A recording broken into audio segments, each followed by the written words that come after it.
So definitely.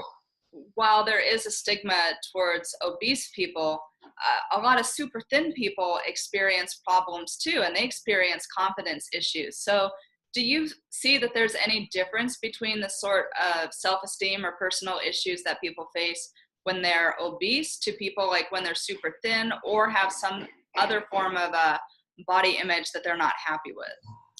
I definitely think there's a similarity. For example, people who are very, very thin often face that sort of like, ooh, I don't know if I want to date someone so thin. In the same way that you might hear, oh, don't know if I want to date someone so fat. And, people like what they like, and I promise you, there are people who like a very thin partner.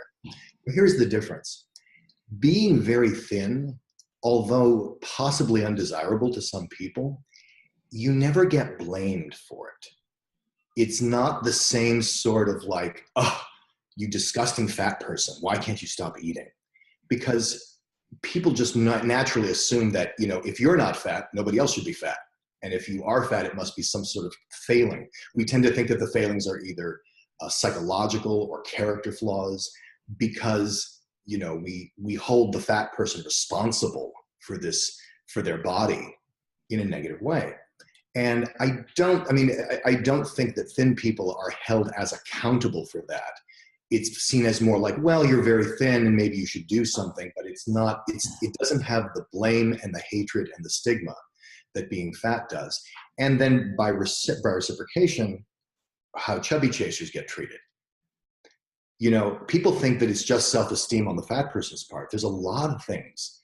There's a lot of closeted chubby chasers, because to have it known that you like that can also be very much of the stigma.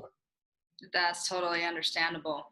So what is the top piece of advice that you would give to someone who wants to get out there and get dating? I would say, check out what is it, are you okay with you, and what's okay and what's not, and then go find a site and put up a profile and put up a picture. And this goes for the chubby chasers too, because some of them are afraid to date. Some of them are afraid to plant a flag in the sand for what they want. I knew that I was into fat when I was 5 years old. I didn't know I was gay until I was 20. Interesting. That's interesting that you'd be able to identify that one trait super early on. Another thing that I find is, a lot of times there's this really hot fat guy, and I'm trying to get his attention. And you do that with eye contact. But I find that so many fat people, both men and women, they won't make eye contact because they can't imagine that someone is interested in them. Or if they are interested, they're interested for the wrong reason. And so something else that I would tell people is look around. People actually are interested in you romantically, if you'll just let it in. There's so many times where I can't pick up a guy, when I was single, I can't pick up a guy because I can't actually make eye contact. He won't let me. That's very interesting, and that's a wonderful piece of advice. Thank you. Mm-hmm. So Dan, what sort of impact do you hope that your work is going to make? What I stand for in the